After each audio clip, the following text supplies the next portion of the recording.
எதுவாக இருந்தாலும் சரி, உங்கள் ஏமாற்றம் உண்டாவதற்கான காரணம் எதிர்பார்ப்பு. எதிர்பார்ப்பு எதிர்பார்ப்பு வேறு, விருப்பம் வேறு, விசுவாசம் வேறு.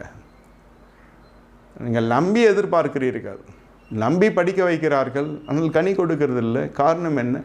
சில பக்குவங்கள் அவ்வளோத்தான் அது கனி கொடுக்கும். மற்ற காரியங்களை நாம் பார்க்க வேண்டும். அந்த பிள்ளை படிப்பை தவிர மற்ற காரியங்கள் எதில் முன்னோடியாக இருக்கிறது, என்ன கலை அதற்கு வருகிறது, எது பிறப்பிலிருந்தே உருவாகி இருக்கிறது, எது இரத்த சம்பந்தப்பட்டு இருக்கிறது, எது தவிர்க்கப்பட வேண்டும், எது நிராகரிக்கப்பட வேண்டும், எது உற்சாகப்படுத்த வேண்டும், எது ஏற்றுக்கொள்ளப்பட வேண்டும் என்பதெல்லாம் அறிகத்தான் பெற்றோருடைய ஞானம். உங்கள் ஞானம் இருக்கிற வரை, உங்களுக்கு அஞ்ஞானம் இருக்கிற வரை உன் வீடு கட்டி எழுப்பப்படாது.